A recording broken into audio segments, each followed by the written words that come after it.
پیارے بچوں، آج ہم آپ کو ایک بہادر شہزادے کی کہانی سنانے جا رہے ہیں۔ بہت سال پہلے کی بات ہے کہ ایک بہادر شہزادہ جس کا نام سیف تھا، گھوڑے پر سوار ایک بادشاہ کے محل کے پاس آیا۔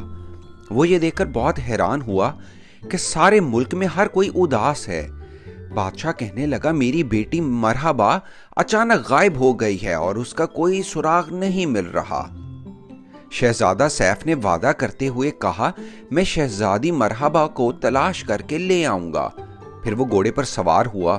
اس نے شہزادی مرحبا کو پہاڑوں پر، جھیلوں میں تلاش کیا۔ ہر شہر میں لوگوں سے اس کے متعلق پوچھا، لیکن کسی نے شہزادی کو نہیں دیکھا تھا۔ آخر کار وہ ایک جھونپڑی کے پاس پہنچا جس میں ایک بوڑھی عورت رہتی تھی۔ اس نے شہزادے کی بات سنی تو اسے کہا، اگر تم میرے لیے جنگل سے لکڑیاں کاٹ دو، جھیل سے پانی لے آؤ اور میرے کھیت میں ہل چلا دو تو میں تمہیں شہزادی مرحبا کو ڈھونڈنے میں مدد کروں گی۔ شہزادے نے اس کا کہا مانتے ہوئے سارے کام کر دیے تو ابھی اندھیرا چھا رہا تھا۔ اس نے شہزادے کو ایک موم بتی دی اور کہا، اس موم بتی کو جلاؤ تو تم اس سلطنت کے ذرے ذرے کو دیکھ سکتے ہو۔ شہزادے نے موم بتی کی روشنی میں ایک بہت بڑا سیاہ رنگ کا قلعہ دیکھا جس کے اندر شہزادی مرحبا قید تھی۔ بوڑھی عورت کہنے لگی، یہ سیاہ گھڑ سوار کا جادو کا قلعہ ہے۔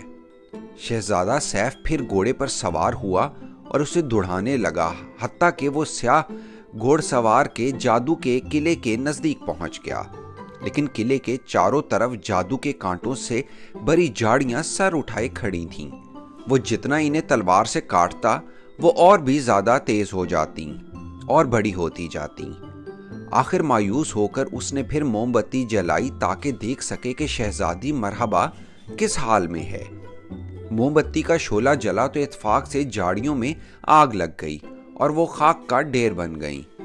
سیاہ گھوڑ سوار گھوڑے کو تیز بگاتا ہوا قلعے سے باہر نکلا اور شہزادے سیف کے ساتھ تلوار سے جنگ شروع کر دی، جس میں شہزادے نے اسے شکست فاش دی۔ لہٰذا بادشاہ نے بہادر شہزادے کو اپنی آدھی سلطنت انعام میں دے دی اور شہزادی مرحبا سے اس کی شادی بھی کر دی، اور پھر سب ہنسی خوشی رہنے لگے۔